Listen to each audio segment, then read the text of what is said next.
Gina! Kuya, ibaba niyo na kami. Wala naman po talaga kami kasalanan eh.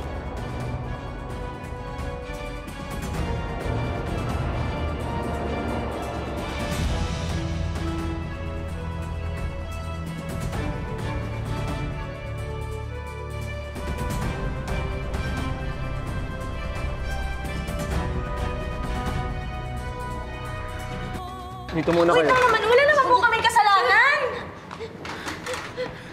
Sir, pakawalan niyo na po kami. Hinihintay po kami ni Nanay. Bakit kayo tumakbo kagabi?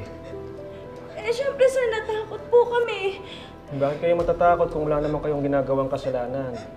Kakausapin lang namin kayo. Nagsasabi lang kayo ng totoo. Ma'am, paki-escort na po sila sa taas. Ate.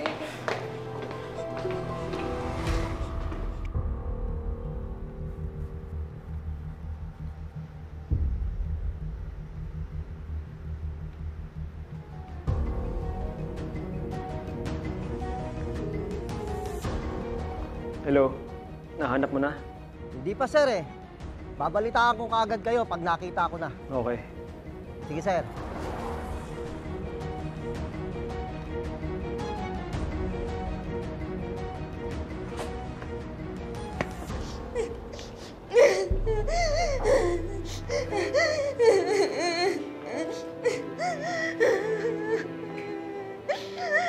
Pwede ba tama na nga yan?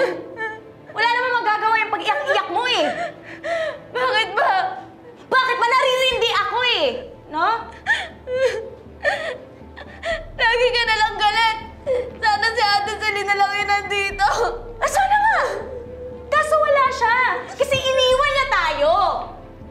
Hindi yan totoo. Hindi tayo iniwan ni Ate. Nakita ko siya. Bitawan mo sa akin! Nung makita niya nahuli tayo, pinabayaan niya tayo.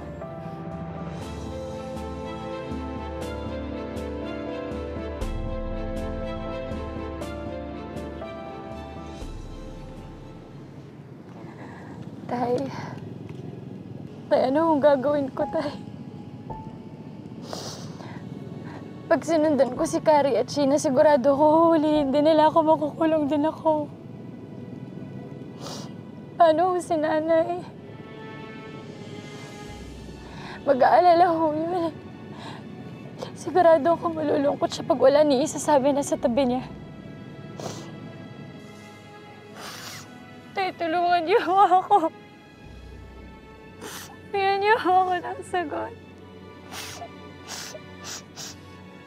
Sabi niyo ako ang ate. Ako dapat ang nagpoprotekta sa mga kapatid ko, pero anong klase ho akong kapatid kung di ko sila pupuntahan? Tay, bigyan niyo ho ako ng sagot. Tulungan niyo po ako.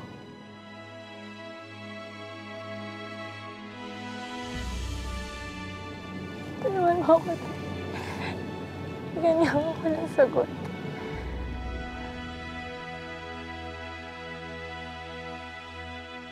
Siya pa naman ang nagplano ng lahat ng to. Tapos ngayon, uunahin niyo yung sarili niya pag nagkahulihan?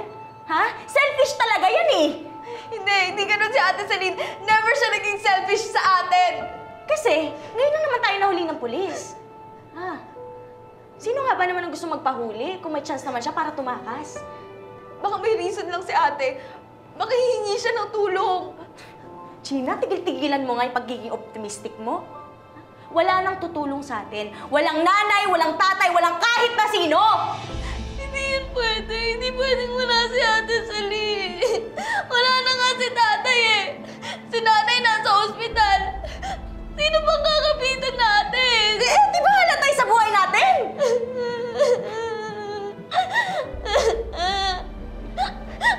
Kaya ikaw tigil-tigilan mo yung pag-iidolo mo sa ate mo, ha? Kasi wala siyang kwenta, pinabayaan niya tayo, masama siyang kapatid!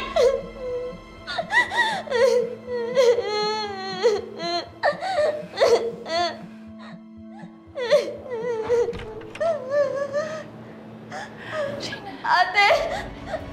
Ate! Ate!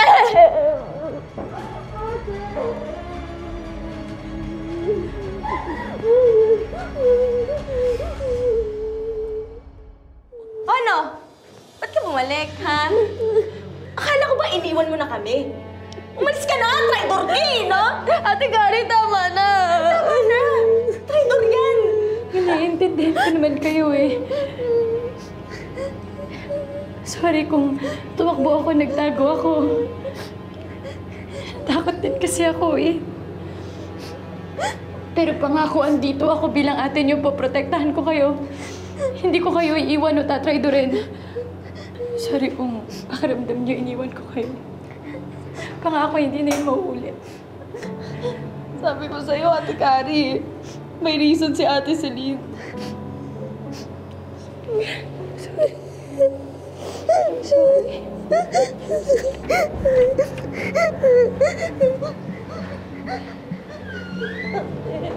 Sir,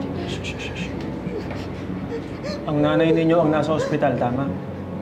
opo, paano niyo po nalaman? Nasaan ang tatay ninyo? Wala na po kaming tatay. Sino ka mag-anak ang pwede kong kausapin?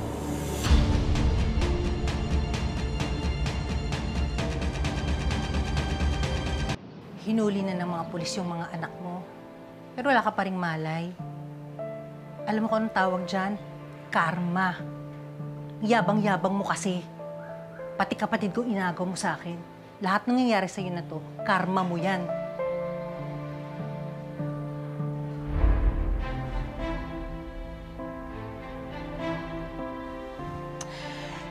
Kung...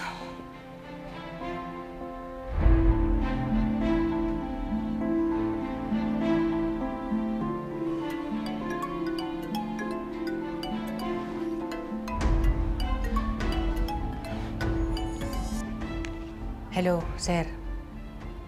Ano? Usapang 5 milyon na ba to? Kamag-anak po pala kayo ng mga bata.